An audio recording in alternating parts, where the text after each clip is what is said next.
So good morning.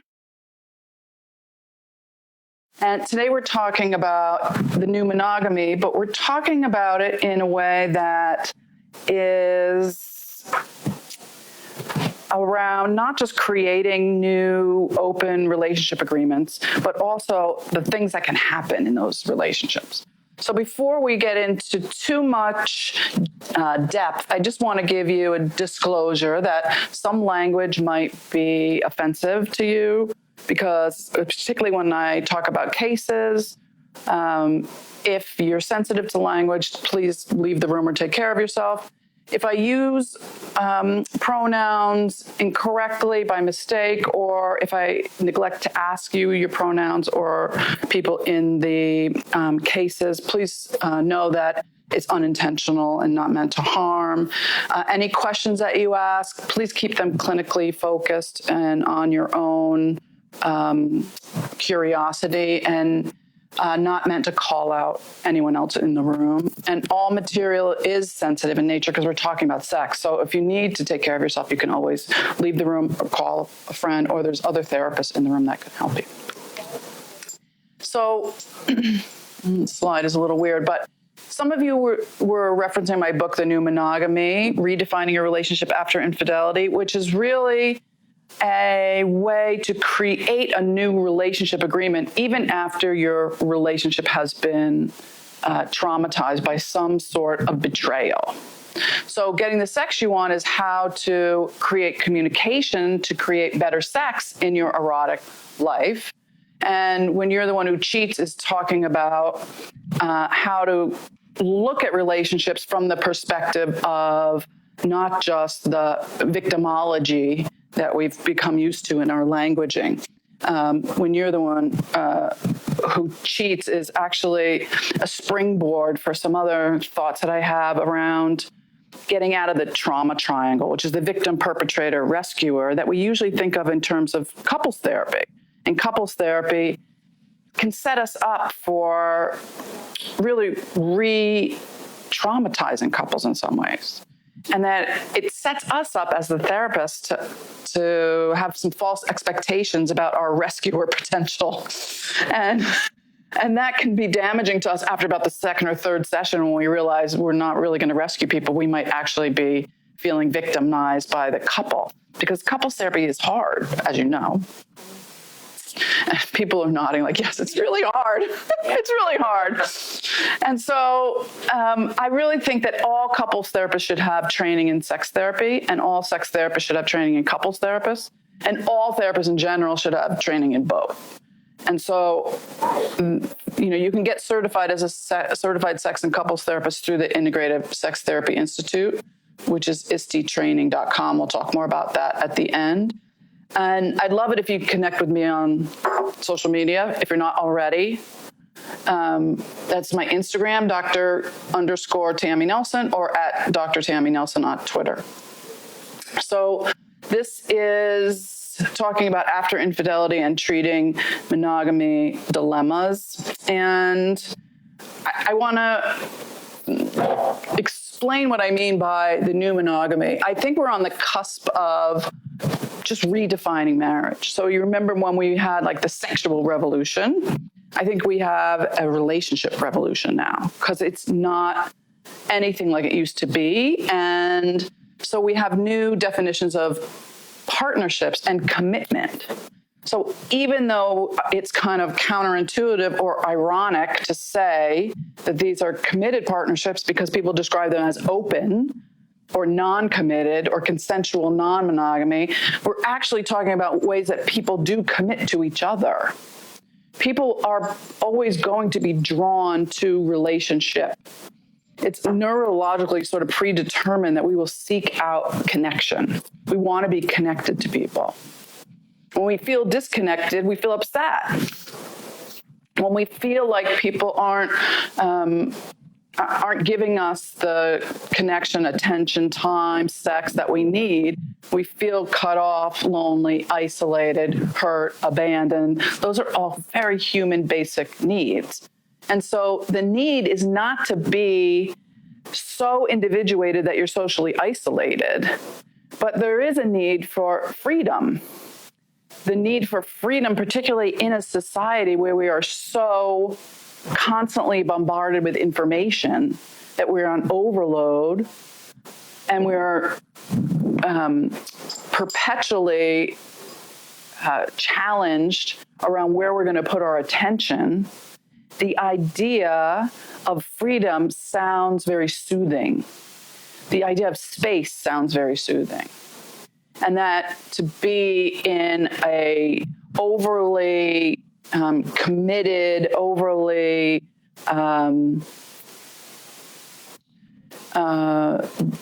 binding relationship sounds to people these days as if it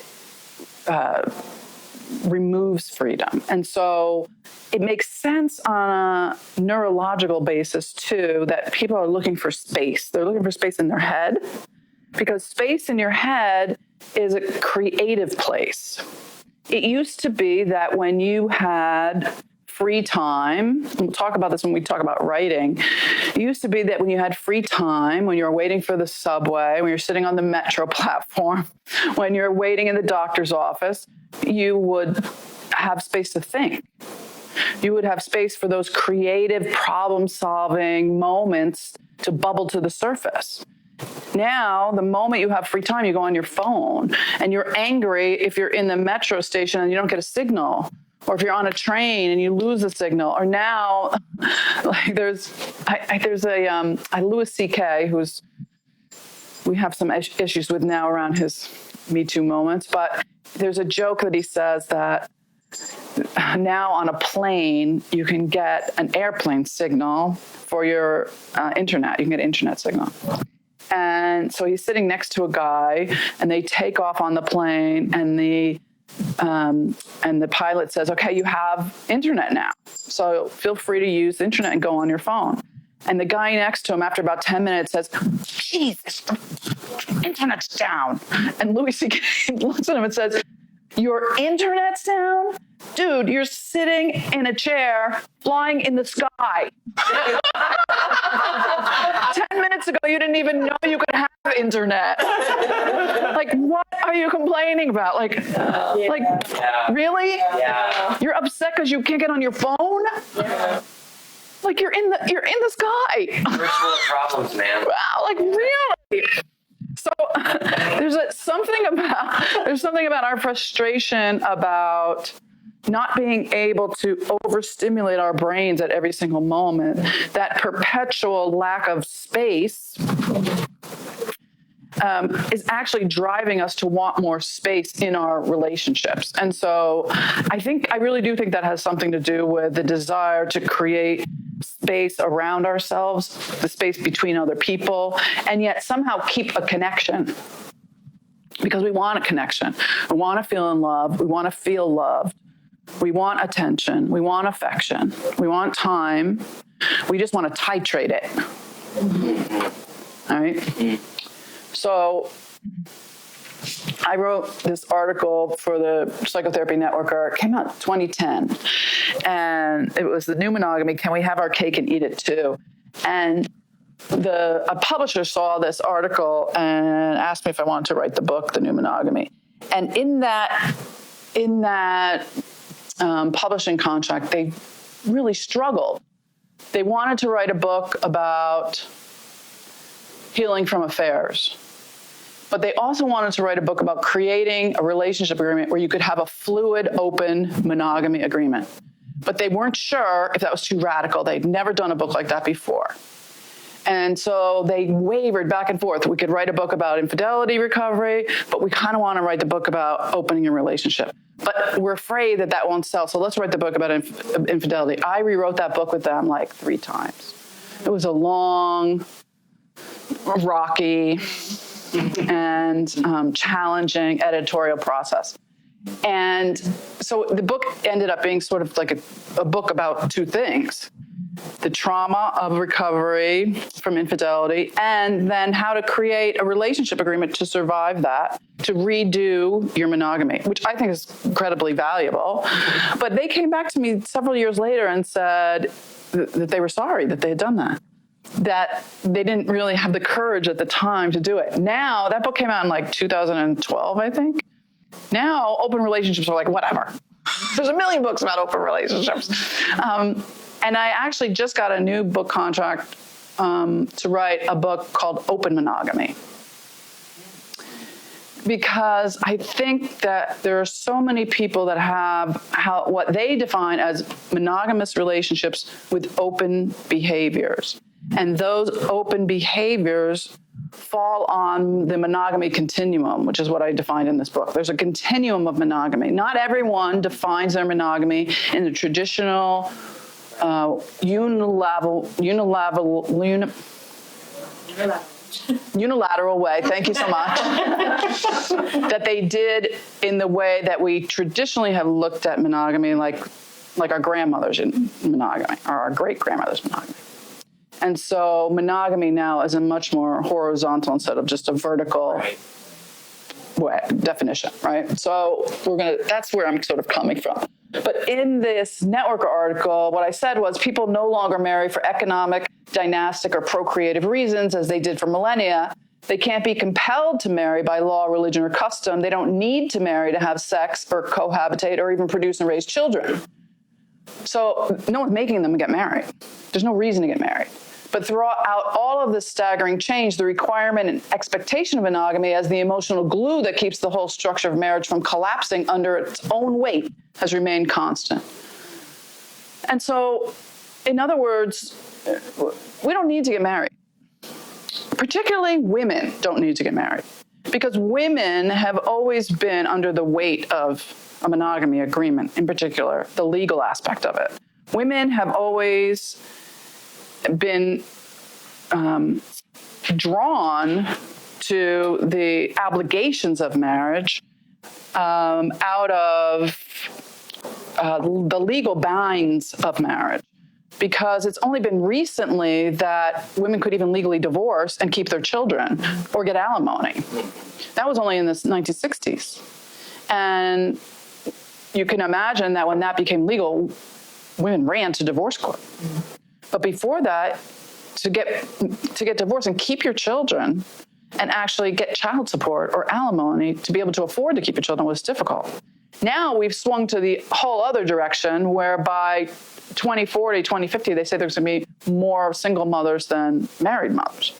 So people are going to grow up in single parent families now as a rule, which is also a challenge to our society and to young men growing up with single mothers.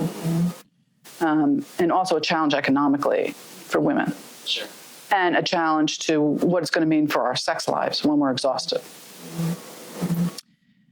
But we don't need to marry to have sex, clearly. We don't need to get married to have children, clearly. We don't need to get married to get a mortgage. We don't need to get married to have life insurance or health insurance or to get cutlery and towels like we used to.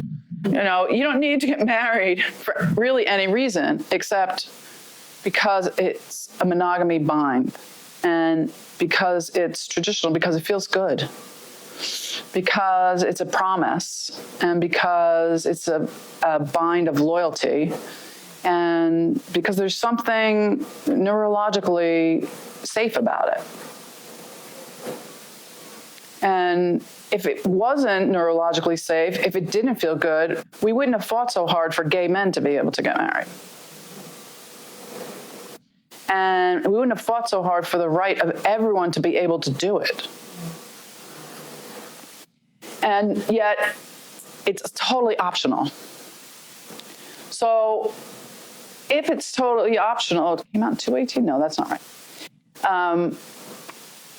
What is striking to me is how the concept of open marriage is now so societally integrated into the conversation. So in 2017, I was interviewed by the New York Times Magazine about open marriage, and they interviewed some couples, and we talked about jealousy, love, desire, trust, And the fact that it was on the cover of the New York Times magazine, I thought was really fascinating. And what was also fascinating was some of the comments that people wrote. They got like 10,000 comments, like pretty rapidly. And some of them were really mean, like just brutal. A lot of religiosity and rage about, how we were destroying society. Yeah, interesting. But what is fascinating about this is that open marriage didn't bring couples to a separated, traumatized relationship. They didn't talk about the betrayal of open marriage. They talked about the intimacy of open marriage, that it made couples feel more intimate.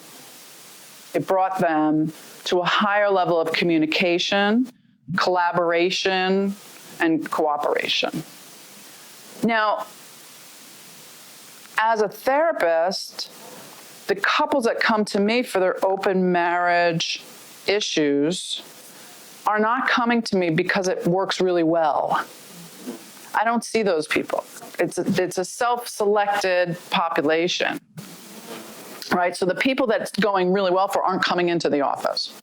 The people that are coming in are either coming in because their relationship agreement needs a discussion, it needs a reworking, it needs to be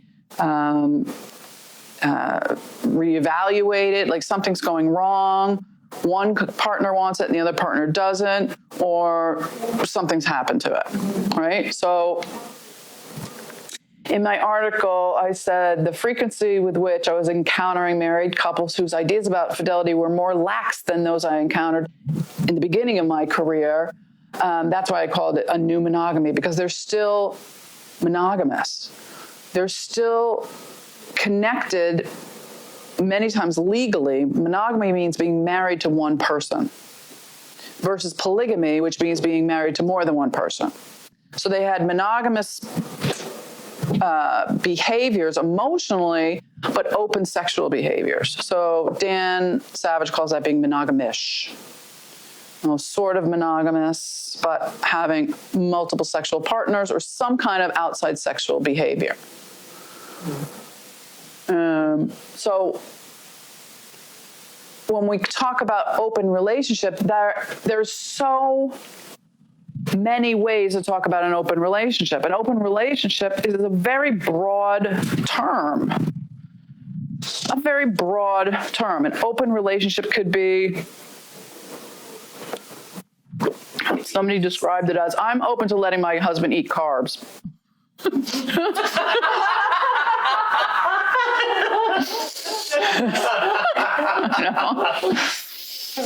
My grandparents were married for like 75 years. And that's what everyone says. Wow, that's a long time. Like, they died in their 90s, had a really long marriage. But for the last part of their marriage, he lived in Vermont on Okemo, which is a ski mountain, and she lived in Connecticut. And they had, a very nice relationship where he skied from October to April, and she didn't want to ski. So she would sometimes go up there on the weekends. She would read, sit by the fire, but a lot of times she stayed down in Connecticut in her house. And so they had a great relationship, but they lived apart together. And that LAT, living apart together, is more and more common as people become more global and as economics and work life becomes more spread out, and as people work from home or have jobs that take them apart. And as we have the technology for people to stay connected as they work separately and live apart. So what keeps people together? How do you stay open and yet connected?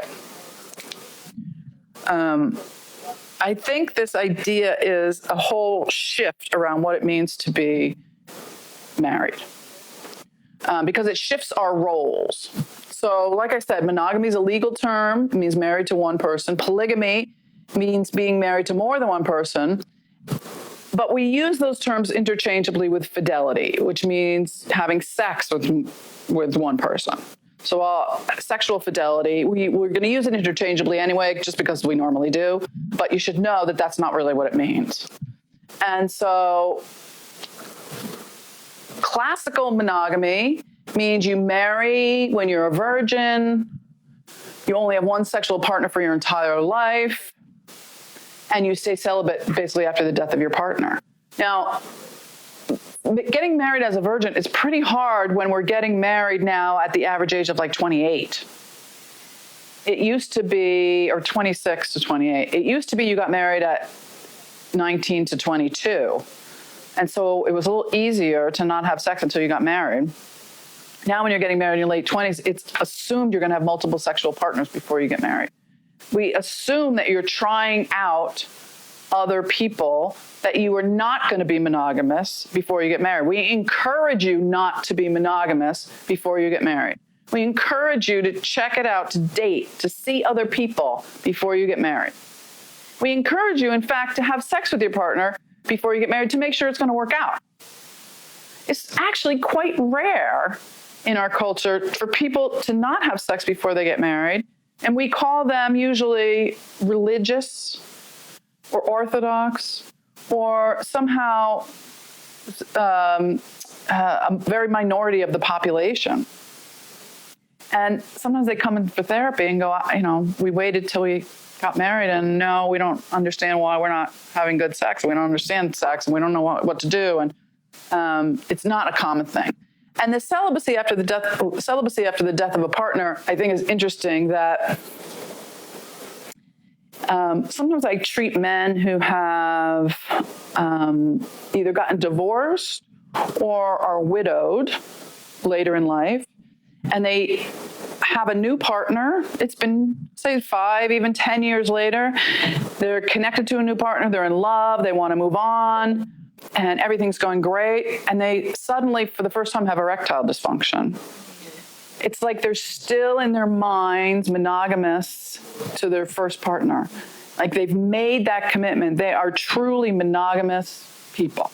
Like they are monogamously committed to that partner, whether they're still with that woman, whether she's still alive or not. Their body has energetically made a monogamous commitment and they can't move on. And because they're still in their heart monogamous with that person. And their body can't do it. It's like their body feels like it's cheating. And it's kind of sweet. Serial monogamy is what you see pretty commonly now that we live to be in our 90s. So you break up, then you get together with someone else. You break up, you get together with someone else. And so you have serial monogamy, one after the other. And then negotiable monogamy, which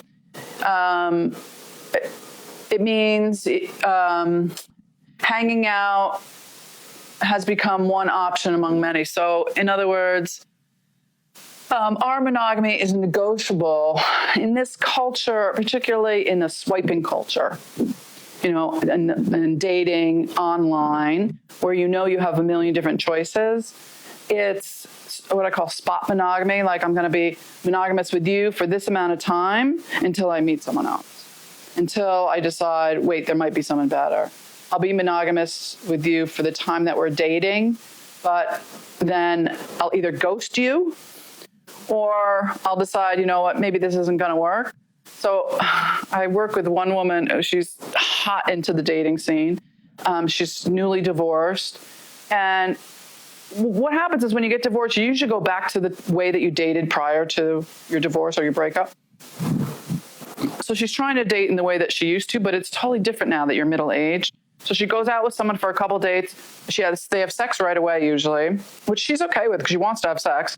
But then after 2 or 3 dates, after 2 or 3 times of having sex, the guy or her usually says, yeah, this isn't working for me, and then moves on to the next person. But neither of them know who's going to be the one that's going to make that decision to move on to the next person. So it's usually after 2 or 3 dates. But during that 2 or 3 dates, it's important that they both declare they're not sleeping with anybody else, because that protects them on some level from STDs. They determine how they're going to use birth control or condoms. But once that 2 or 3 date period is over, that short little monogamous spot, then they move on to someone else. or they just get ghosted. So if you don't hear from that person, there's constant texting and constant, what are you doing and what are you wearing and what are you watching and what, and I'm going to see you and then we're going to sleep together and then boom, nothing. And then It's very interesting. Glad I'm not in that time of life anymore. It's so complicated. Are any of you in that time of life? You are? Is it hard? It's awful. I'm so sorry.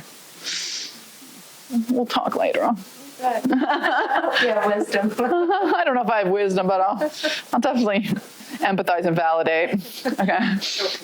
Show compassion. So swinging is when partners have sex with people outside their relationship. It's usually like at parties, or they do it together, or they do it separately in separate rooms. But swinging is a term from the 60s and 70s. It's kind of old. Yeah. People don't usually use that term so much anymore, but mainly with my heterosexual couples. Heterosexual couples.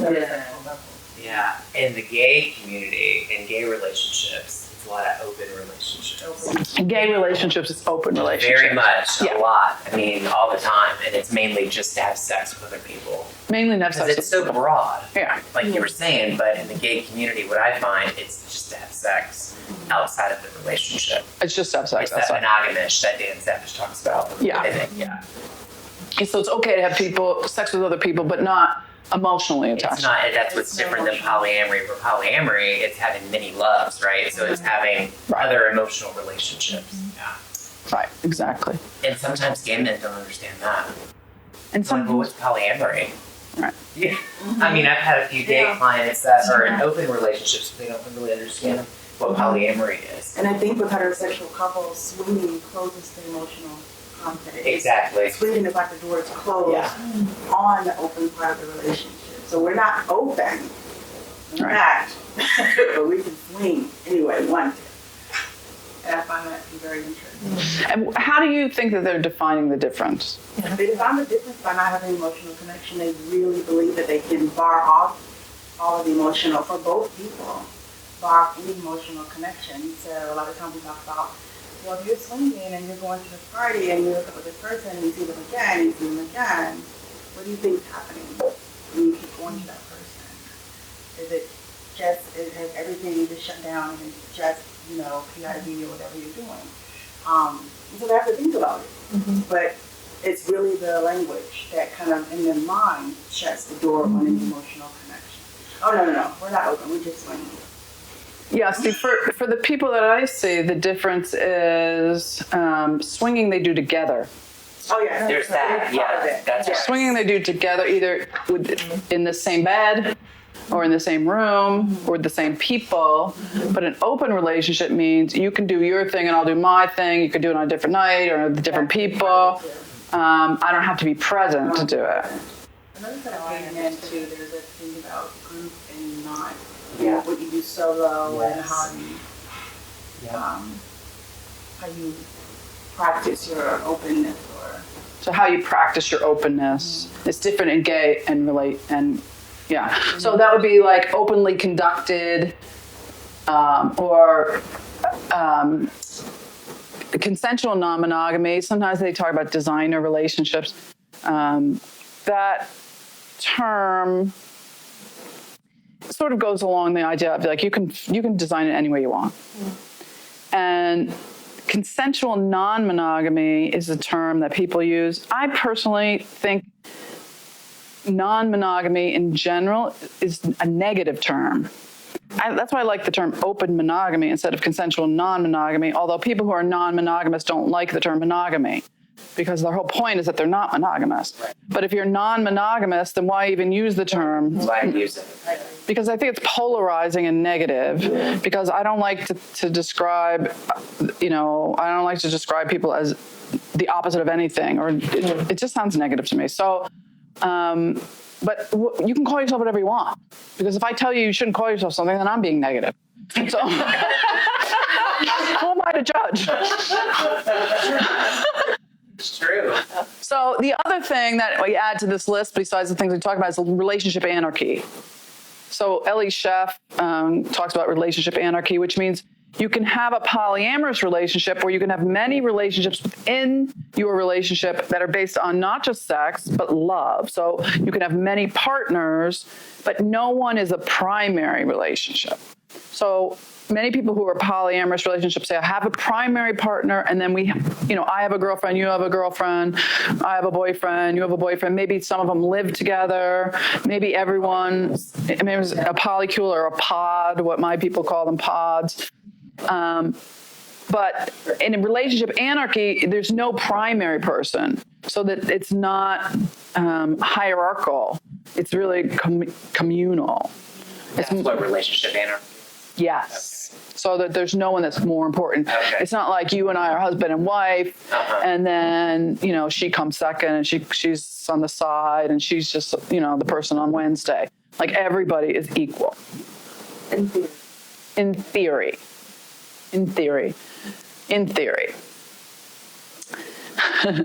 So Ellie Sheff talks about what the styles of polyamory, that there's polyfidelity. So that means that we're everyone in my polypod or my polycule are monogamous with each other. And that if you go out and have coffee with someone and you don't tell us, or if you go out on a date with someone, or if you swing with someone, or you go to a swingers club, or you go and fool around with someone, or you are emotionally sexting with someone, or anything that goes outside of the relationship agreement, outside of our pod or our cule, is cheating. And that's the issues that I'm running into. Yeah. A lot of times they're fluid bonded too. That's an important part. Fluid bonding, yeah. Mm-hmm.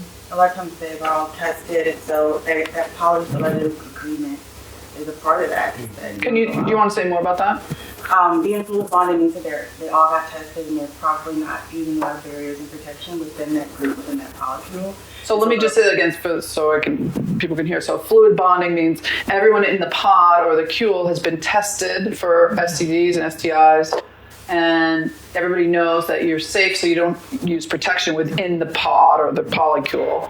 So if you do it outside, then it puts everyone at risk. Mm-hmm. Mm-hmm. Trusting a lot of people.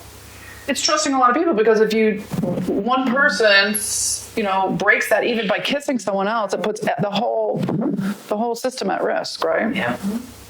Is that what you meant to say? Yeah. Mm-hmm. Yeah. And so I don't know if you're going to go into that, but like kitchen table, how poly practice is important. Parallel poly or kitchen table poly. Yeah, parallel poly or kitchen table poly. Can you say more about that, what you mean? So kitchen table poly is we're all a part of a polycule, and the people that our partners and our lovers, we all meet at some point, whether it's once a month or 3-4 times a year, and we discuss what's going on in the relationship. Mm-hmm. We discuss any... Like the metamors know each other. Metamors know each other. Your partner's partner. Mm-hmm. Paramours are our partners, metamors are our partners, and everybody kind of sits down and discusses what's going on. Even breakups are discussed in that way. Mm-hmm. So if somebody wants to leave the polycule, or somebody wants to leave the relationship, or in a poly put up an agreement, someone is saying, hey, I'm thinking about this with someone else, this is how it's going to work, this is the protection that we're going to do, but it's done at a kitchen table sort of setting.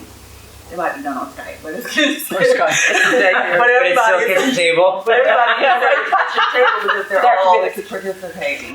So I have a pod that I see sometimes, and I haven't seen them for a while, but the 2 of them are in California, 2 of them are here, and they have a 5th person that they don't want in the pod anymore. And so they're all like seeing me like behind that one's back. Yeah.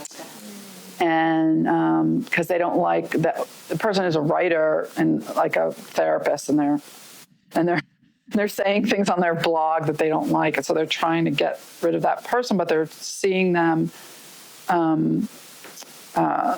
separately in the therapy and trying to have a meeting about what to say. And so one of the things that I think is most common, what you see in therapy when you treat poly people, is that in a group what comes out is sibling issues. And so it's not just like doing group therapy. It's not just like treating people that are projecting their parental issues. It's like a big sibling rivalry. And so how come this person gets more attention? How come this person is triggering my issue around they get more of this or less of this, or you pay more attention to them? Or so a lot of sibling stuff comes up, but each person has grown up in a different family because they're not siblings. So everyone has more or less or different sibling issues. So you have to work with each person's sibling stuff that gets triggered in the poly relationship. So the most important thing is to teach people communication skills and really good insight. Yeah. So the people that it works really well with are people that can communicate, people that can collaborate, and people that are curious. So communicate, collaborate, and curious. Because if you can sit at a table, like a kitchen table, and talk about this, you have to be super curious about what everyone else is experiencing. Because think about yourself as a kid when you're in your world of siblings. You don't really care what the other kids want or think or what they're getting from your parents. All you care about is yourself. Childhood is a very narcissistic time. The sun comes up because I got up in the morning, and the sun goes down because I'm going to bed. And so there's not a lot of curiosity when you're a kid. So the people that it works really well with can be curious and say, well, tell me more about why you think we should get rid of them. Because I really like him, and I'm just curious why he's offending you and why it doesn't feel comfortable to you, why it's not safe to have him here anymore. Like, to be really curious and collaborative and communicate really well and say, well, that makes sense that you feel that way. I don't feel that way, but it makes sense that you might feel that way. And if you don't feel safe, then maybe this isn't safe anymore. But it's not about compromise, because people who compromise always feel like they're getting ripped off. So it really is about validation and empathy, and getting to that place where everyone can validate each other's feelings and empathize, and everyone's got to feel safe. So a certain level of emotional intelligence. A lot of level of emotional intelligence. Like level up every time. Level up. Yes. There you go. And bless you. Thank you. Do you want to go ask her to just have Kelly text us when he gets here? Maybe he's not coming, maybe he's sick or something. But she should have his phone number. Just have her come up with you. Yeah. I wonder if you would comment. I'm pretty sure that I recall Ellen Bader saying that to be in a polyamorous type of relationship, you have to be highly differentiated. Would you agree with that? So the question is to be... What? Wow. She just appeared. She was on her way. I felt it. He's like, oh, I can come. Have we heard from him or? Not a word. Okay. So maybe you could text him if we have the phone number. Okay, thank you. So to be in a polyamorous relationship, you have to be highly differentiated. It's interesting because separation and individuation is a later stage development. And some people who have early attachment issues, if you're avoidantly attached or anxiously attached, sometimes that gets played out in a polyamorous relationship in a more intense way than it would if you were just in a monogamous relationship, traditionally monogamous relationship. But it doesn't mean that it's more problematic than any other relationship. It's just there's just more people involved. So I think what she's probably saying is that people who are more individuated have dealt with their separation and individuation issues in a more successful way. And so they get threatened less easily by things like jealousy but it can work the other way as well. So there's something that I call second adolescence, which is a reference to middle-aged people who have been unsuccessful or are reenacting their first adolescence. And in first adolescence, a lot of those symptoms include not wanting to commit and wanting to date a lot of people, and being hypersexual and insecure about your body and wanting to party a lot and not wanting people to tell you what to do, and all those things that happen in your first adolescence, that's also a symptom of that developmental stage of separation and individuation, which may also sometimes be seen as differentiation. That's not necessarily a sign of successful open relationships status. That can actually be harmful to the system. So we'll talk about that more. So you could be a triad, a quad, a moresome. Non-hierarchical is sort of what we talked about with the relationship anarchy. So how many people are polyamorous? Well, we don't really know. 10 years ago, 12 years ago, there were, 10 million people involved in polyamory. That's enough people to fill up the whole island of Manhattan. So even though it's only like 3.5%, maybe 4% of the population, that's still a lot of people. And those are the people that describe themselves as poly, because most people of a certain age don't like the word poly. If you say, are you polyamorous on an online thing, they won't check the box. But if you ask them, do you have an open relationship, they might say yes. Some people, if you ask them if you have an open relationship, they'll say no because they're monogamous and connected to their partner. But if you say, do you have open sexual behaviors, they'll say, well, yeah, we sleep with other people, but we do it together. But they may not consider that an open relationship.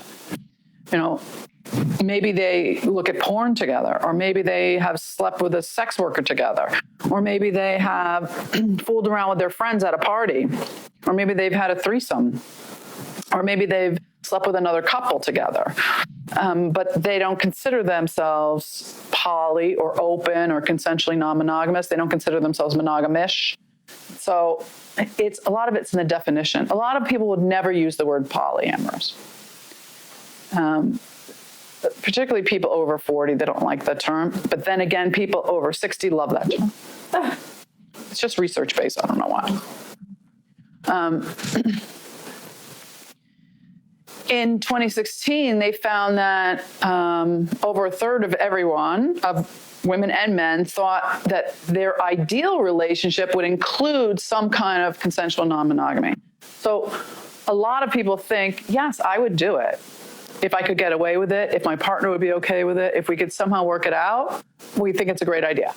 Not sure if it could happen. But they've also found that 1 in 5 single people had practiced it at some point in their life, consensual non-monogamy. So they had done it with someone and agreed to it. It's not like I've just done it and had multiple partners. And again, this is more recent, but 4 to 5% of Americans are in some sort of consensual non-monogamy. So they don't consider themselves poly. They might not say they're open, but they do say they're in some kind of consensual non-monogamy. So, and that's just in America. I don't know if you would ask people in Europe how they would describe themselves, because, Europeans are a little bit different when it comes to affairs, when it comes to infidelity, when it comes to open relationships. Although, we give them this reputation of being like so cool with cheating. They're not cool with cheating. No one's cool with cheating. No one wants to be lied to. No one wants to be hurt. I don't care if you're Italian or French or...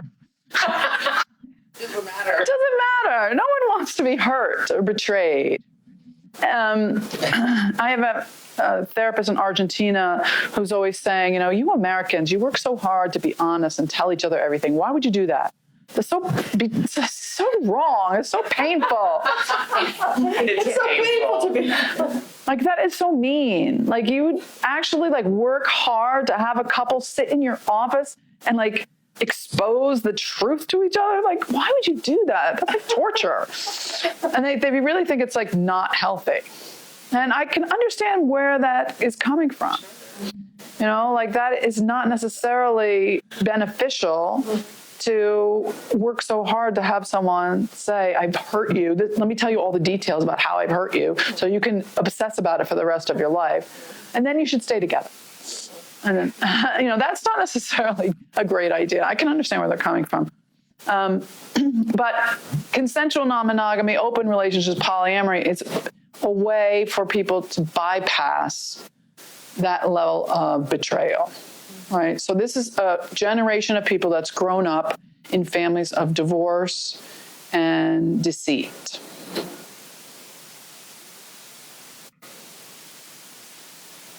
A generation of divorce and deceit. And yet it has not reduced the number of people having affairs. It has not. The increase in open marriage has not decreased the number of affairs.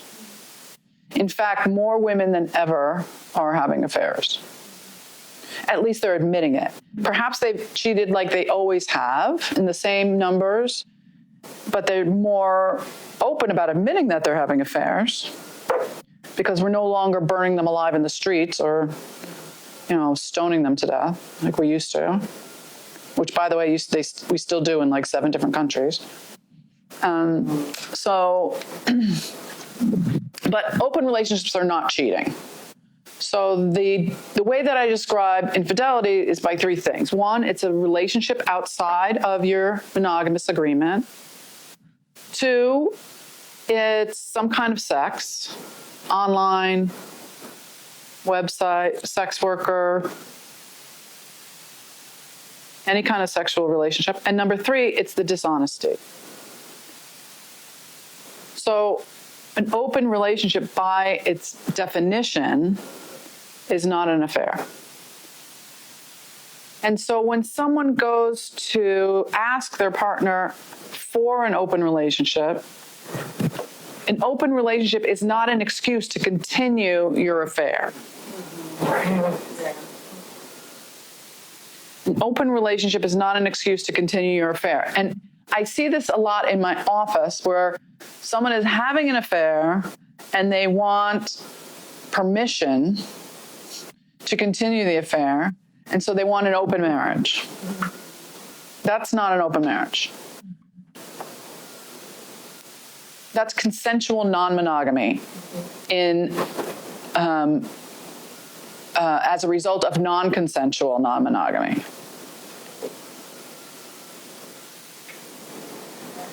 Does that make sense? Yeah. Yeah. Yeah. So non-consensual non-monogamy is infidelity because it's non-consensual and they're not being monogamous. And so if you want to just continue your affair, but you want your partner to just give you permission, that's not an open marriage. And so you have to ask, is this an affair that you are just trying to get permission to have? Because in that way, you're parentifying your partner. You're saying, can I do this, please? And you're not starting off as equal partners, which is the implication of an open marriage. The implication of an open marriage is we are having an agreement as equal partners where we both put in our needs, wants, and desires and recreate the structure of an agreement that works for both of us. Okay? So I want to do an exercise. So take out a piece of paper.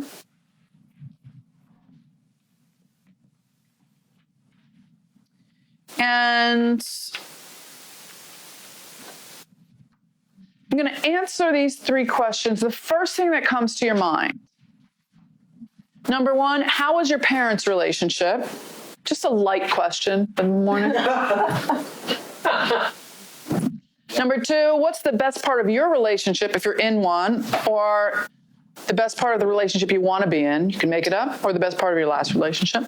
And number 3, what's the hardest part of working with other people's relationship? So take a few minutes, just the first thing comes to your mind. So find someone in the room and share your answers, whatever you're comfortable with. If it's personal, you don't have to share it. You can talk about the answers that are easy for you to talk about, or you can be curious and ask questions. You can have one threesome if you want.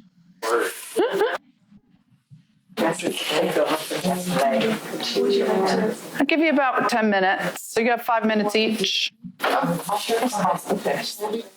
So we're talking about your relationships and how they relate to your history and how that relates to how you work with people. And some of the questions about why do people cheat in open relationships. And there's several theories here. One is that the openness and the permission eventually takes out the tension of forbiddenness. And forbiddenness and illicitness can lend itself to eroticism. And so people seek out what is forbidden for the erotic tension. Also, if you seek out consensual non-monogamy as a form of counterculture to traditional monogamy, that may wear off after a while when everything is permitted and it's no longer counterculture. And if you're doing it to rebel against what has been traditional in the past and everything is, again, given permission, it's no longer an act of rebellion. So you rebel against what is now the familial structure, which is your open relationship. And so you act in sort of an adolescent way, if you will, and you go out and you've parentified the system and you go out with other people, sneak around, lie. You're rebelling against the system because you're trying to individuate and separate from what now has become your secondary system, your secondary family,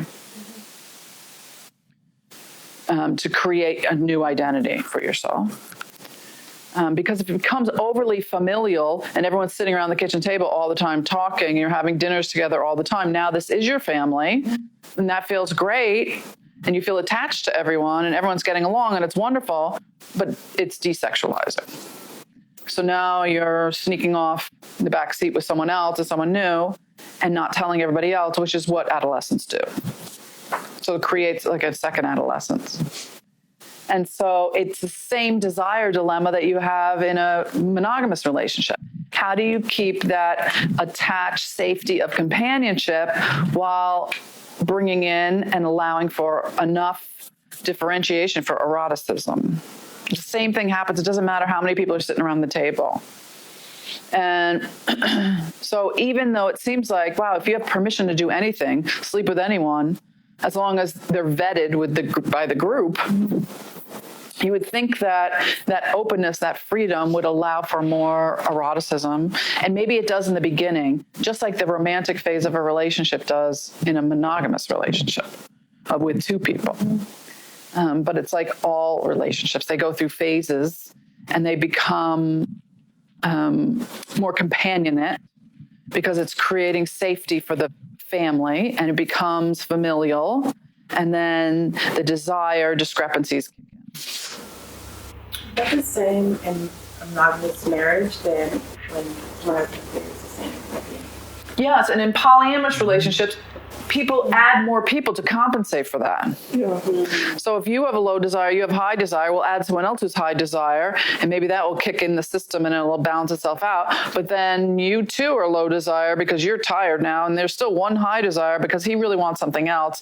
So maybe we'll add another guy, and that'll kick in and balance out this system, and that'll kick in. And then maybe now she's more turned on, and maybe she has more desire. Maybe he now can bring in more money because now he has more time. He's not having sex so often. And so it's a perpetual desire to balance out the energies of the system until there's like a homeostasis for a while. But homeostasis is boring. Yeah. Right. Totally. So someone will have to do what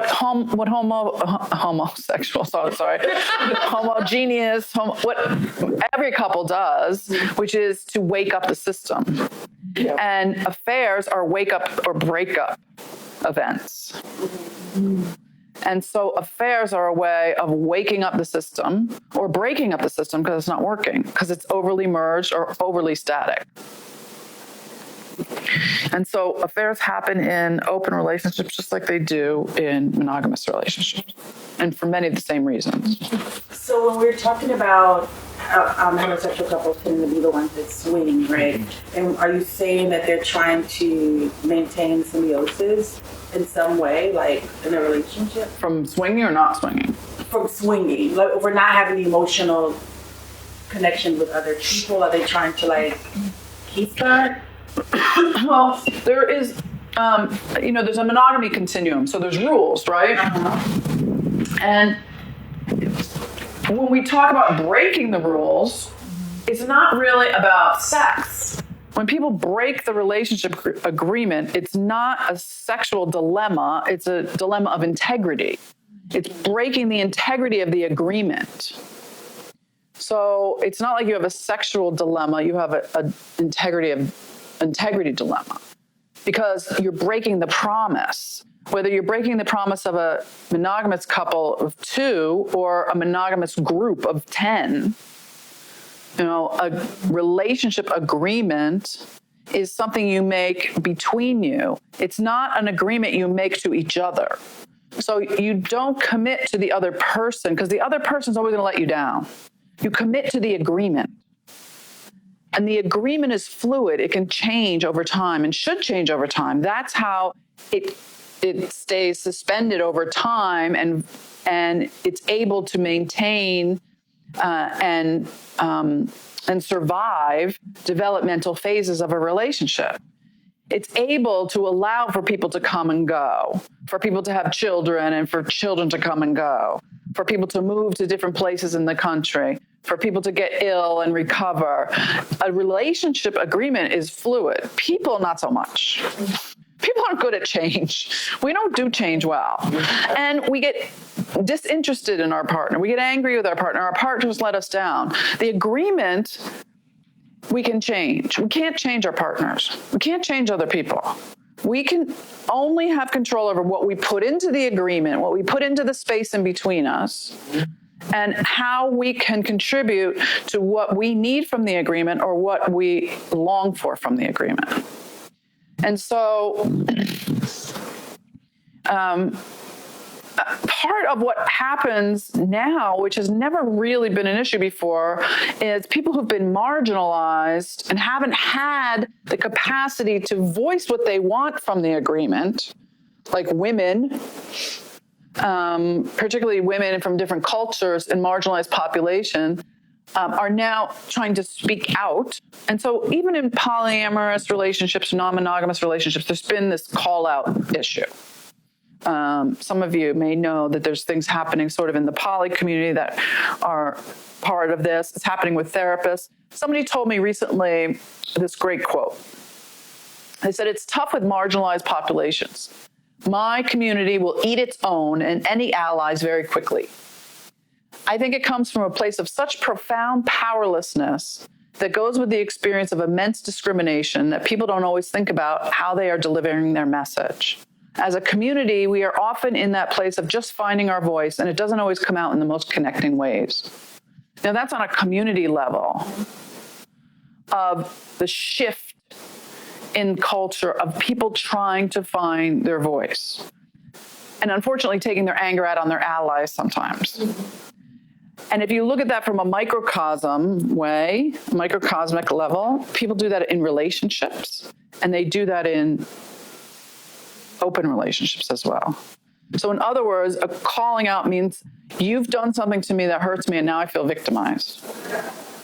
To change that, to get out of that victimology word space, is to say, when you said that, it made me feel. This has been my experience. Can you hear me so I can share my experience with you? Let me tell you my story and how this has been affecting me. And that's why people who are successful at open relationships can experience curiosity and share curiosity. Tell me more about your experience and what your story is and how this has been affecting you. And I think, one of the things that we saw in the 60s around revolution and sexuality was because women in particular and minorities were calling out the whole culture, saying, this is not working for me. And you have held me down and held me back. Now, the same thing's happening around monogamy. This is not working for me in a lot of ways. Your structure's not working for me. And the problem is that we have a fallout from this. And one of the ways that it's showing up is in infidelity. Now, infidelity has always been there. But now with technology and the internet and the fact that you can cheat on your partner lying in bed next to them, now it's more prevalent than ever before because it's more accessible. And so this revolution of monogamy means that it's changing so dramatically, it will never, ever be the same as it has been in the past. It will never be the same. It is an institution that is changing. And if you think about it, sexuality is changing, women's rights are changing, gay rights are changing, our cultural rights are changing, but people of color and their rights have changed. They all are kind of regressing right now because of our political situation. But I'm hoping that there's a boomerang effect and that will rocket into the future in a few years. I don't know, we'll see. But it's not just in this country. I mean, right now, at this point, Hong Kong is, erupting. Like erupting. Yeah, today. And so there's a revolution in a lot of places. Part of that revolution is breaking away from the status quo. And so monogamy is going through that same eruption. And so there's really three phases of that. When there is an eruption in your monogamy agreement or in your relationship agreement, there's three phases of that. The first phase is the crisis phase. And the crisis phase is when you first find out that someone has cheated on you or betrayed the pod or the polycule or the group. And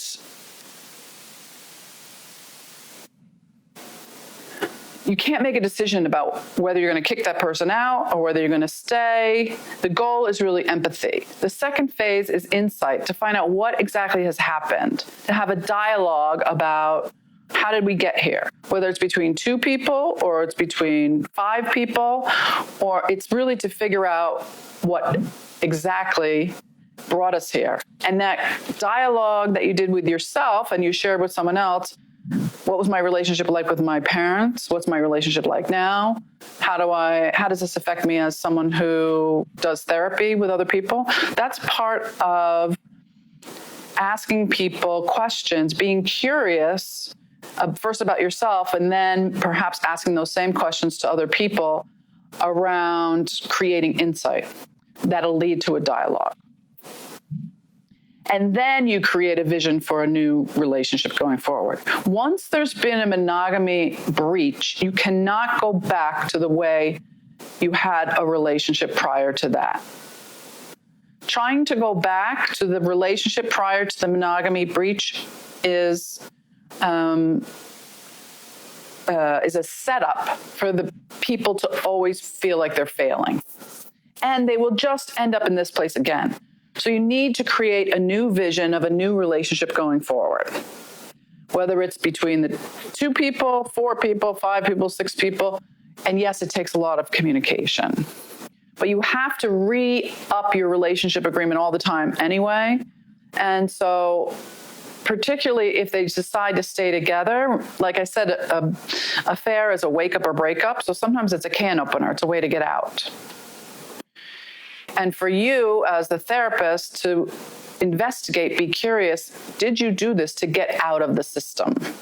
Did you do this to break up the system? So let's talk about phase 1 for a moment. And then I'm going to show you a video.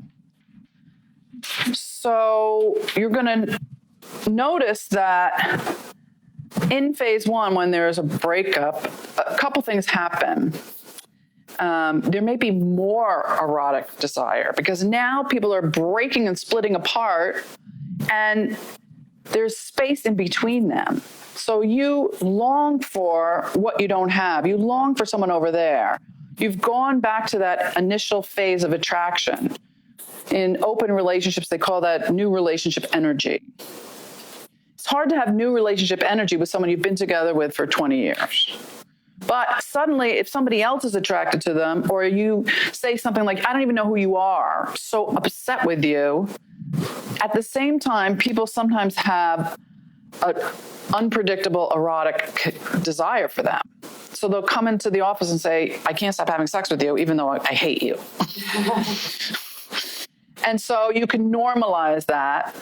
And it's also a way to reclaim the connection. So we call it reclaiming sex. It's very biological. There's also mate guarding. Birds do it. You know, when you see birds fluffing their wings around each other, it's not for attraction, it's for guarding against other birds coming in and trying to have sex with them. And it's the unpredictability. And also, it's important in this phase to normalize being curious, not being detectives, not saying, tell me exactly what happened, when it happened. I want to know if her boobs were bigger than mine. I want to know how many times she did it. All that stuff doesn't really lead to healing. It leads to more trauma, actually. But you can say, it makes sense that you're curious about what happened. But once you know this, you can't unknow it. So can we, one, contract that you're not going to make any decisions yet about whether you're going to stay or go because you're still in the crisis phase and you're not sure? And can we just promise to close your exits for a finite period of time? That doesn't mean you end the affair. It doesn't mean you stop cheating. I don't know what your exits are, but you do. So if right now you each think about what you do to drain the energy from your relationship. And everybody does something: drinking, eating, shopping, overworking, being on your computer, playing Candy Crush.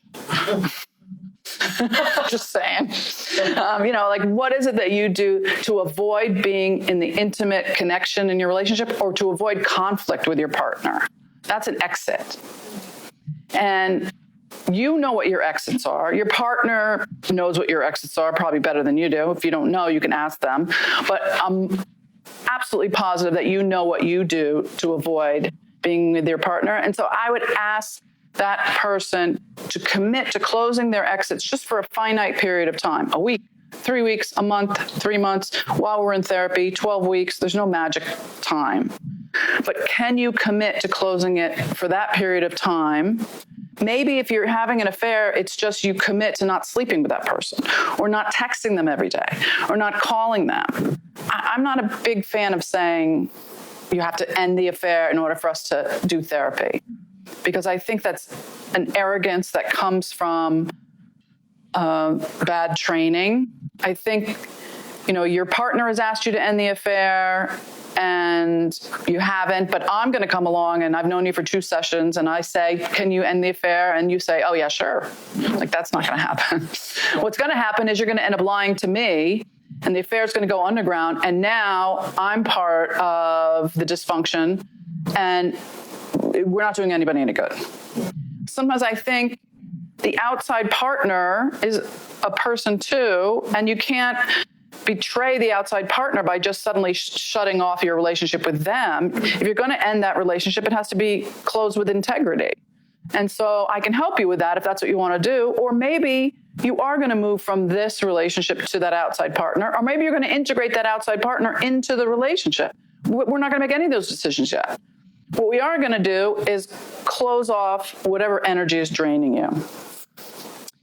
And so we're going to talk about second adolescence too. Are you doing this as a way to try to developmentally heal from the things that you didn't accomplish in your first adolescence? What was your adolescence like? What was teenagehood like? So when I show you this short video, just notice like if there's any symptoms of adolescence. Do you see people acting like adolescents? Do you see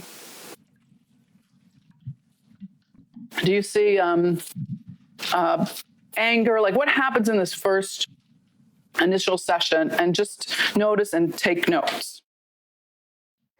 So Amy and Justin, I'm so glad you're here today. Thank you.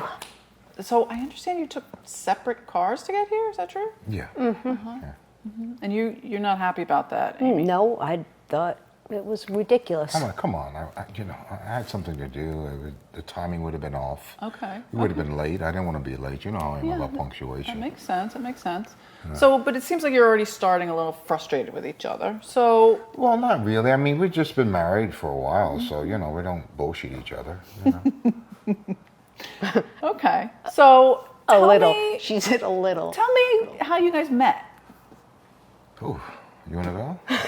Because we have a different take on the story. Oh, it was a blind date. It was a blind date. Okay. Mm-hmm. Yeah, I really didn't like her when I first met her. I mean, honestly, she was cocky as hell. And, I kind of looked at her and I was always trying to get her attention. Somebody told us to take a picture together. Mm-hmm. Mm-hmm. And when I stood next to her, I felt like I was home. Oh, you felt like you were home. Yeah. That's sweet. What did you first like about him when you first met him? Nothing. Nothing? She always says that. I don't believe her. No, it's not You're laughing at least. I know.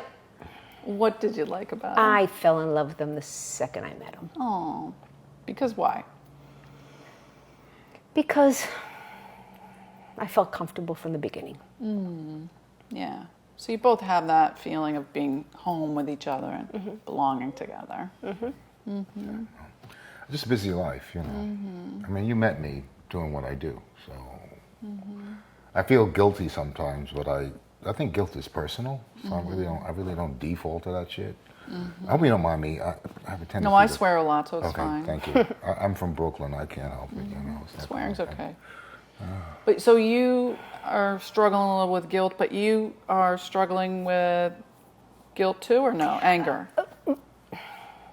Both. Both. Okay.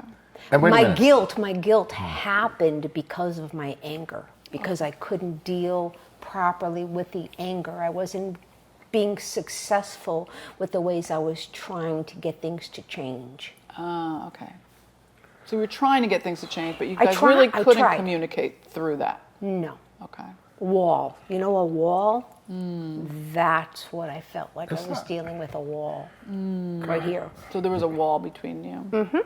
I have no wall.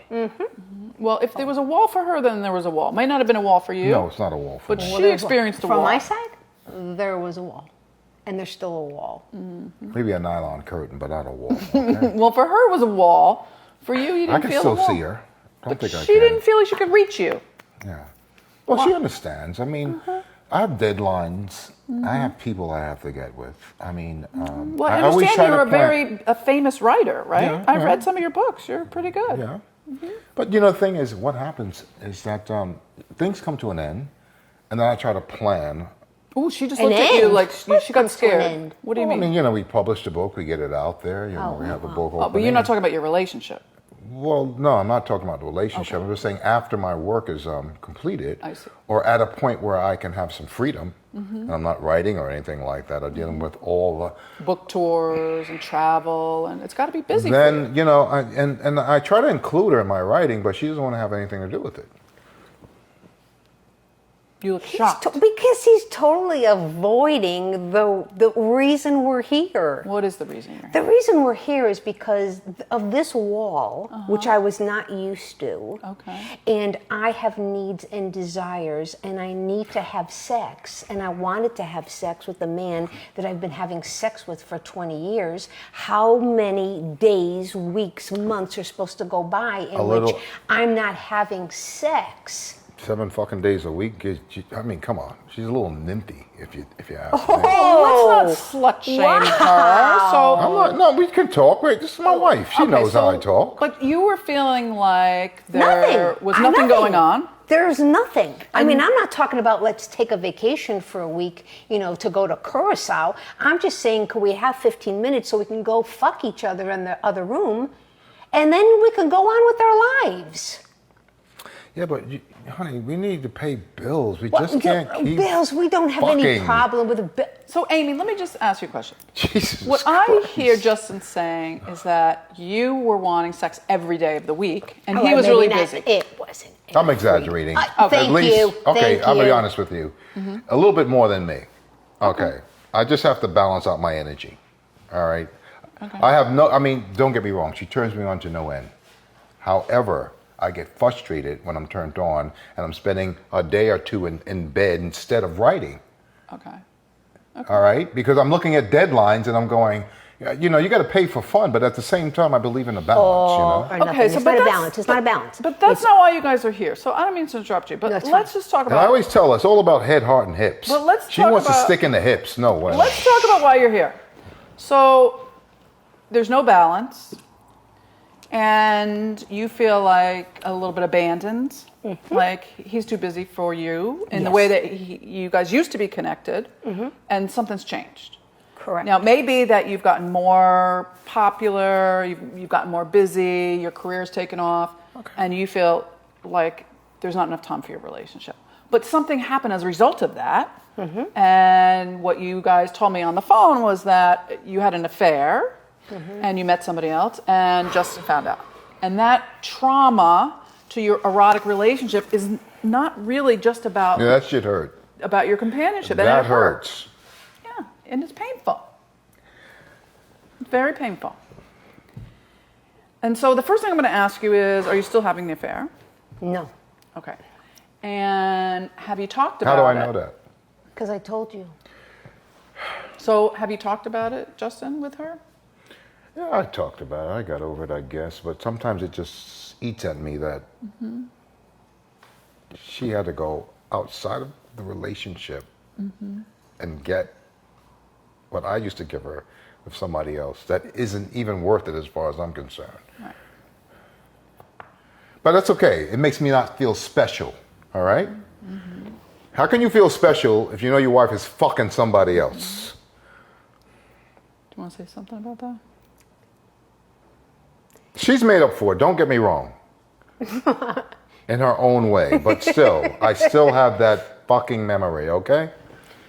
Okay, so people usually cheat for one of two reasons, okay? One, because it's a can opener. It's like a way to get out of a marriage. They don't say that they want out, but they cheat to get out. Or two, it's a way to wake up their marriage, to shake things up and to say, something's got to give. Oh, I got shaken up all right. And so maybe that's why you're here. So I want to ask Amy if it's okay with you, Well, Justin. you know what, Justin, wait. I just want to ask Amy if it's okay with you. Was this a wake-up or break-up affair? Wake up. And how And do I we was know? already woken. It was for him to wake up. Well, it sounds like you got his attention. And he's here, and he's looking at you, and he's hurt, and he's not giving up on the relationship. No. But you're saying something's got to change, right? I mean, you're lucky that the relationship didn't end. It could have been a breakup, right? Well, I thought like this, if she can do it, I can do it. But I'm going to be honest with you. Me doing with somebody else does not please me. I want it from that person. Okay.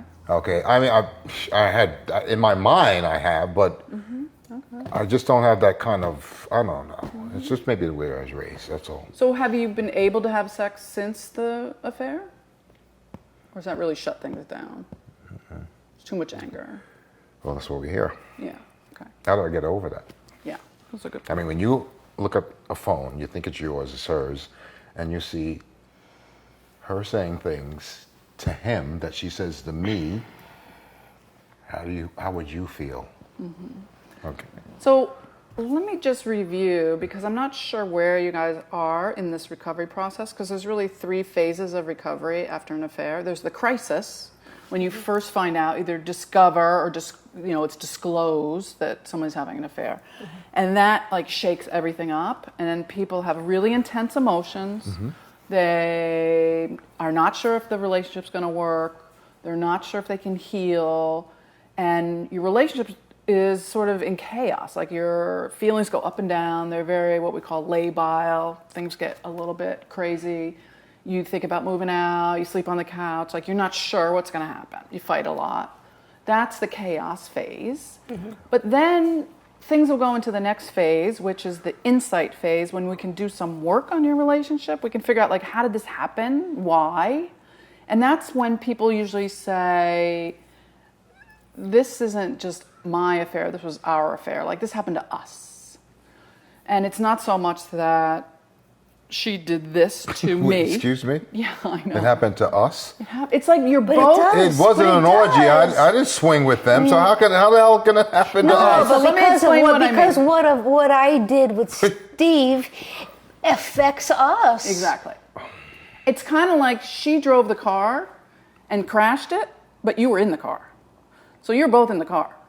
She might have been driving. It was totally her choice. She crossed the line. She knew what she was doing. It wasn't an accident. You don't fall in bed with someone, right? With all due respect. You knew what you were doing. You made the choice. You broke the monogamy agreement. He didn't do it. Right. But you were in the car. That relationship was your car. And so that car was careening off the path somehow. I don't know why. And that's what we got to figure out. That's the insight phase. All right. Okay. But for sure, she was the driver. And if you want to get back on the path and back on the road, or you want a whole new car or a whole new road, we got to figure that out. But first we got to figure out how the hell the car went off the road. And the third phase is the vision phase. And then and only then can you decide, like, what do you want to do going forward? Because I'm going to tell you right now, like, this is the bad news. Like, your marriage is over. Like, the marriage that you have now, the commitment that you made, you kind of blew that. Right? You knew that you had this agreement, monogamy agreement, you made a promise, and you kind of blew that. You knew. You knew it was implicit and explicit that you weren't going to cheat. And so you can't really go back and try again, because then you're going to end up here. But what we can do is decide if you want to go forward and create something new between you. You can have a whole new marriage, a whole new monogamy agreement, but it's going to have to include both of you this time, not just you. Like, you're going to both have to commit and both agree that it's going to be different. And it's going to have to include a vision for a whole new kind of marriage, new sex, new... Okay, I guess it's like a new chapter then. It's like a new chapter Okay. and a new future. I kind of like that. Because a lot of that, I don't even want to think about it half the time. And I have to in order to be healthy in life. But she helps me through it. She told me her reasons why, but I like that new chapter. What about you? No, I'm thrilled that you're open to that. Why are you hesitating? I'm not hesitating. I'm not hesitating at all. You want to do this or not? Of course I'm going to do this. Okay. I want to do it. Okay. It sounds like you don't really trust her all the way. No. Which makes sense, right? But I'll get there. It I makes lend somebody my trust and have to lend it to her again and see if she takes it. But my father always said, if you can do it, they can do it. But she did it before me. Well, it makes sense that he doesn't quite trust you yet. No, I get it. Yeah. I He's get it. still in the crisis phase a little bit. I get it. And trust is kind of also an inside job. It's not really even about you. Like, you can jump through a million hoops to try to prove to him that you're not going to do it again. But you have to learn to trust your intuition, because your fear is going to tell you a lot of different things, but you have to trust that you know that she's not going to do it again. And that's going to be hard. That's going to be hard. But he still has to believe me. Yeah, and that's going to be hard, because he believed you when you said you were going to the grocery store and you didn't go to the grocery store. He believed you when you said, yeah, I'm staying out with my girlfriends, and you didn't. So now he's got to trust that inner voice inside that says, wait a minute, she says she's staying late at work. Is she really staying late at work? Because I believed that inner voice before, and now I'm not sure. Do you still question that? I've been working on myself, reading things. And one thing I did come across is that I just can't, if that's a choice she made in her life, then I have to accept that. I have no control over that. It makes me feel better when I think of it that way. That's something she did. she still admires me. We still love each other. I don't want to, I'm not a foolish kind of person that's to dismiss everything. It's just the pain of it, It's like I'm trying to figure out what the hell is the hurt coming from, and I don't know, maybe because we're talking about it, but I don't think about it, it's not a big deal. But I find myself wanting to reach for her, and I stop in midair. Yeah, that makes total sense. And I think what I need is for her to reach with me. For you. That's all. And it makes total sense because if you can work towards erotic recovery, like work on your sex life going forward, that's really where the healing is, because that's where the trauma is. Like an affair is a trauma to your erotic life. It's not like to your companionship. You don't cheat because somebody cleans the kitchen better. You cheat, and that's the erotic injury, right? So if you can move into some kind of erotic healing, then a lot of that will fix itself. It will be healed. So a few things about the session. In early sessions, it's not about letting people feel all of their feelings. So you notice that I interrupted him a lot and didn't let him be in his affect and all over the place, and didn't let his emotion or her emotion rule the session. It was very much about education. This is what you're going through. This is what you're going to feel. You're in the crisis. It makes total sense that you're freaking out. You're not going to be here forever. Peggy Vaughn did a study where she said that couples go to at least 4 therapists before they find a therapist that's going to help them through their affair recovery. Because most therapists don't tell them that there's a beginning, a middle, and an end, because most therapists don't have the training to know how to help a couple through an affair. Oh, wow. And so they feel like we're just going to be here forever and just be in the pain and just keep talking about the pain and how bad it feels. And you need to know that there is an actually identifiable stage path that you're going to be in. And you might be in the second phase or even the third phase, and something might happen. You can go back to the crisis. You get reactive. I don't want to say triggered. You get reactive. And you might go back to the crisis phase, but it's much less of a intense crisis. It's shorter and it's identifiable. There are very identifiable symptoms, and I, as the therapist, can see them, and I can say, this is what you're going through. Of course this happened to you, and this will pass, and you're going to end up in the second phase again. And then you come back in the next week, and I can say, oh, we're in the second phase again. We can dig in. And of course, feelings are going to come up, and that's not necessarily a crisis. Feelings are not necessarily a crisis. You have tools now to manage them. You can talk about this stuff without going back into the crisis. And I'm going to guide you to the vision place. But the reason that I do all this psycho-ed in the beginning is because I'm teaching them what's going to happen. And then in the later stages, I teach them how to dialogue with each other. Because I'm getting out of the trauma triangle, which is the victim, perpetrator, rescuer, and I'm moving them into the receiver and the sender and the witness. So that they are the receiver and the sender, and I'm the witness. And I can witness them dialoguing. I can give them sentence stems. I can tell them how to talk to each other. But I am purely just a witness for their process and their progress. And I am not part of their threesome, which is actually a parallel process to the affair. I don't have to reenact that whole thing with them in order to understand their pain. I can put it all back on them and just be the witness to what they're going through. But that happens in the insight phase. Right now we're in the crisis phase, and I really am consciously cutting off that intense affect. They're doing that at home. They don't need to do that in therapy. We have a very short period of time. Yeah, you can fight at home.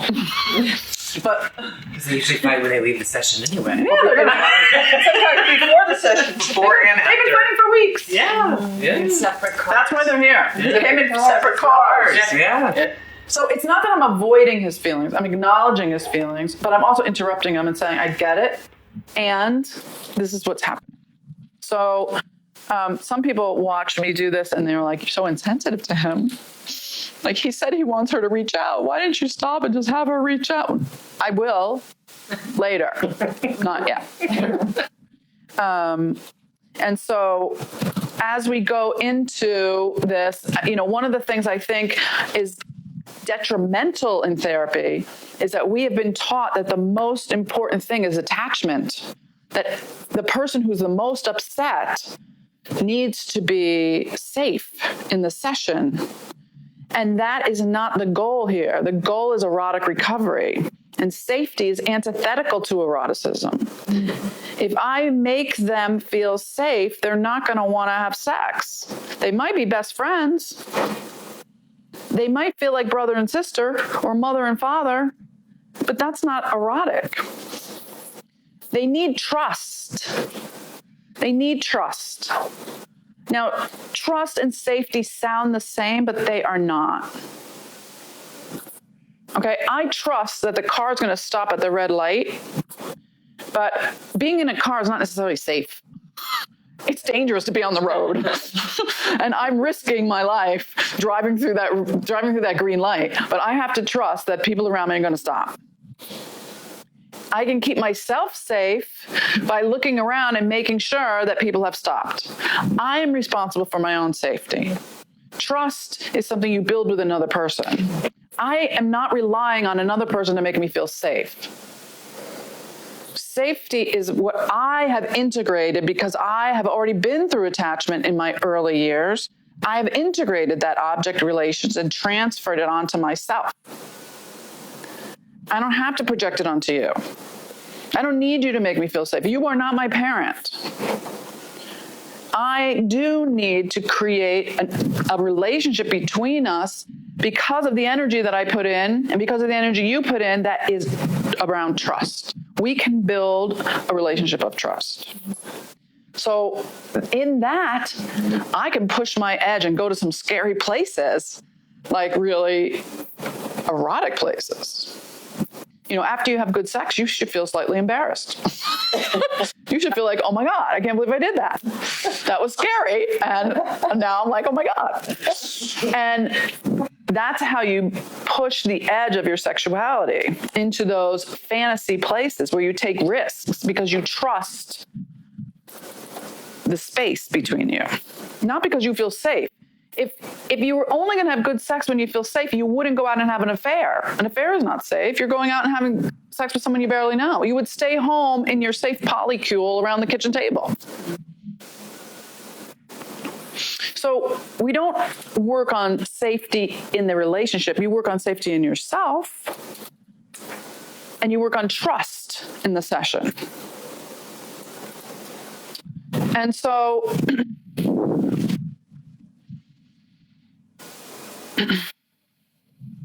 when you think about a case that you have of your own,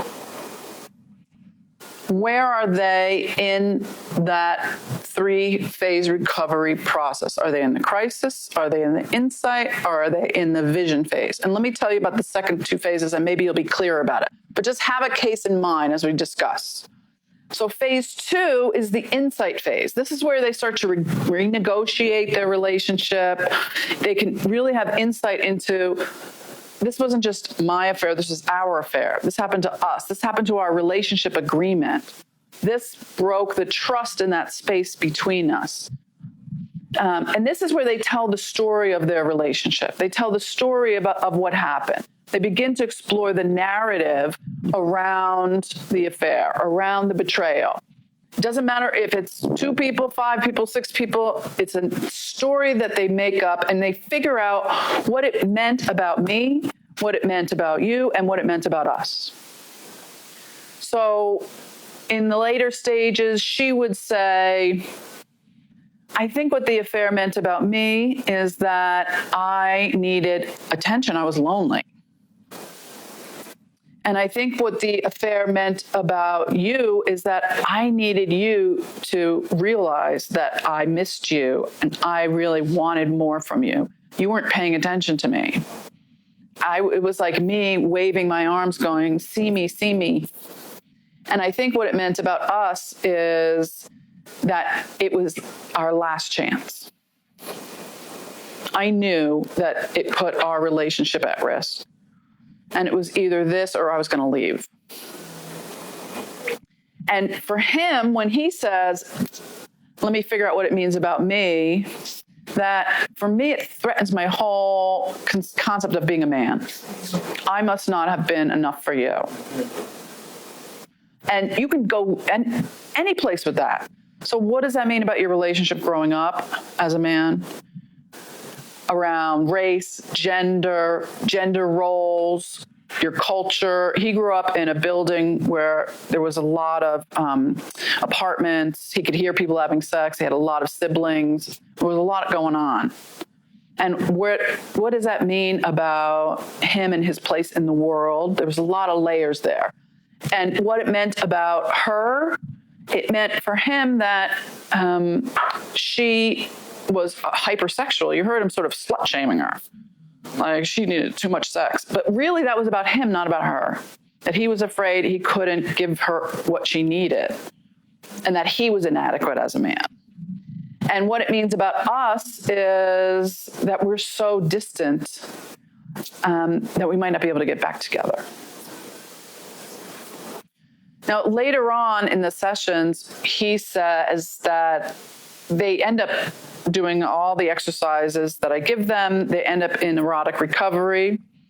And there's a moment when he says, when we're having good sex and when we're connected and there's all this Eros energy, I actually feel like writing. It makes me feel really super creative.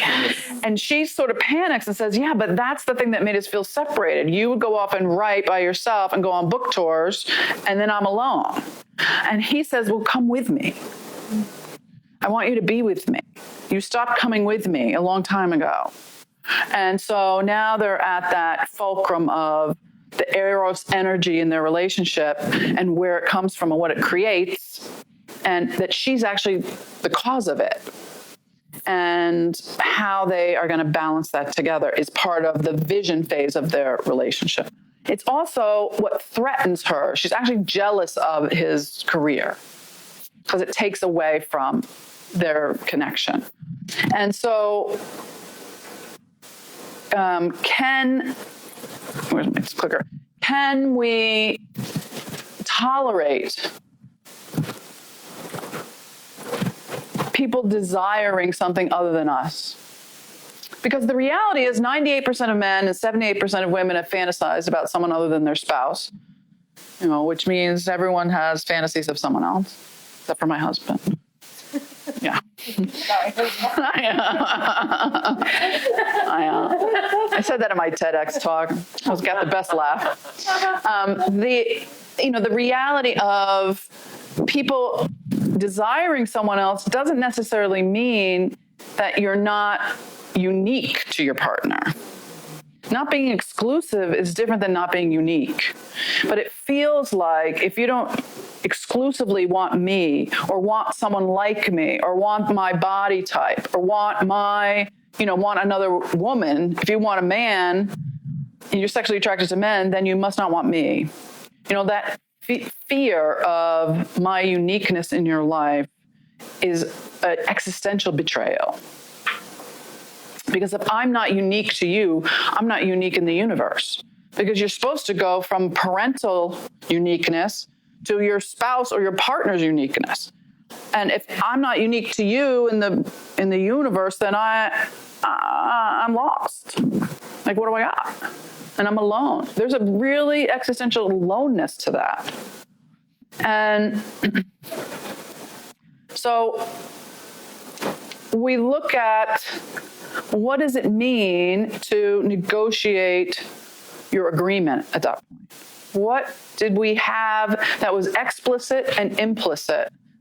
What were the implicit assumptions we made about our monogamy agreement that somehow went wrong? So they never talked about work and how the erotic energy of work, the eros, the creative life passion, would affect their sex life. It was implicitly assumed that he would keep writing and he would go on book tours and he would travel and she would stay home and wait for him. They never really talked about explicitly how that would affect them, because life changes. And so it was just an assumption, particularly around gender roles. You stay home and wait for me, and I'll go do the work, and then I'll come home and give you a check. And that implicit assumption is the beginning of a betrayal. So your monogamy agreement has to be an explicit conversation. Everything has to be a talk-aboutable thing, much more than you think. Like we were saying before, some people are better at communicating than others and collaborating. So then we go into phase 3, which is the vision phase. So now you have all this insight. You remember, reintegrate all the compartmentalized parts of your life. You're waking up to the things that you didn't talk about, things that you didn't manage, the things that don't work for you. You're in a different phase of your life. Maybe you do want to open your relationship. He talked about, like, there was a couple times he brought it up. Well, she could do it. Maybe I could do it. So can you move from a revenge affair to, well, maybe we should have an open relationship agreement? Maybe if you still want to see Steve, I could go and find a girlfriend. Or maybe I could see Steve too. Or maybe you could bring Steve home. Maybe there's more flexibility in this relationship agreement that would prevent further betrayal about this particular problem. What's going to happen if I'm on the road and you are home? So can we negotiate a new partnership? Can we do that? So I want to show you a quick clip. It's only like 1 minute.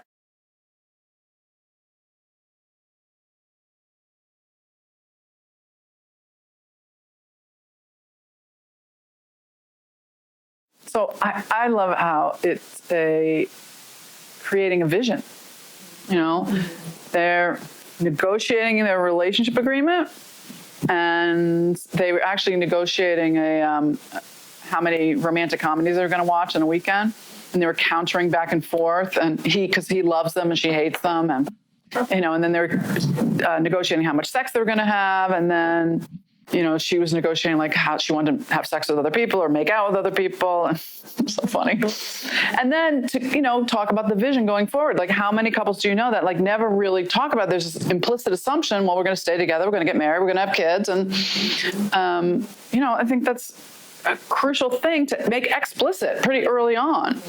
And I love how it's sort of gotten into the nomenclature, and that it's important to have a monogamy agreement, or just discuss your relationship agreement, and that it should be done on all levels. Like, are you going to talk about masturbation or watching porn? Is that part of what is in your monogamy agreement?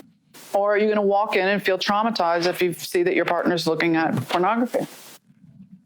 And what about when your partner flirts with other people? A big point of controversy is when I see people flirting online and coming in and saying, I saw them flirting with this influencer online, or writing sexy things to people on Facebook. And where do you draw the line for that? Like, what is acceptable? What about flirting with your friends? Some people are naturally flirtatious, and sometimes it goes too far. Where's the line? Or what happens when you stop flirting with me? When the basis of your relationship was really about being seductive and flirty, and you stop flirting with me, but you're flirting with all my other partners or my other friends. And what about an emotional affair, emotional connection? What constitutes an emotional affair? Is it a work spouse? Is it, someone you share all of your emotional energy with, and there's nothing left for us when we get home? And what about when we do want to open our relationship a little bit? When we do want to swing or have sex with other people, but you get connected to someone. You want to have coffee with them, or you want to text them outside of our events that we choose to do together. And what happens during sex with other people? Is it, okay except for penis and vagina sex, or except for kissing? What are the rules? You have to talk about them before, during, and after. And then after again, and then before again, and then continue to talk about them. And what happens if you fall in love with someone? in a polyamorous relationship, sometimes love is fleeting. And then what do? How do you handle the disconnecting and the detaching? How do you break up? And in a monogamous relationship, is it really fair to be in a sexless marriage? Because implicitly, marriage implies sex. You're getting into a relationship with someone it's assumed you're going to have sex with for the rest of your life. And so it's a betrayal to be in a sexless marriage and to say, I don't want to have sex with you, but you can't have sex with anyone else. And you're breaking that explicit monogamy agreement. And when do you talk about that and how? And so that's all part of phase 3 in that vision. So the explicit monogamy agreement is what's committed to out loud, and it defines the rules of the marriage or of the monogamy agreement or of the relationship agreement. The implicit agreement is the thing that you assume. All men cheat. I can still go to strip clubs. It's not really cheating. It's okay as long as we don't have intercourse. Making out or talking dirty about how I want to have sex with you is okay. S&M isn't really sex. Going to sex clubs is no big deal as long as we don't do anything. Those are all implicit assumptions that need to be more explicit, particularly for people who are trying to negotiate an open relationship. Everything has to be talk aboutable. And the way that we negotiate this model of sexual wellness is not that there's a normal way to do it, but that it's relational. How does it feel in the relationship? And are you hiding something? Are you having to split off something? Is there something you feel shame about? And can you be an individual in the relationship? Can you be an individual without having to rebel against your parent? And does it bring you pleasure?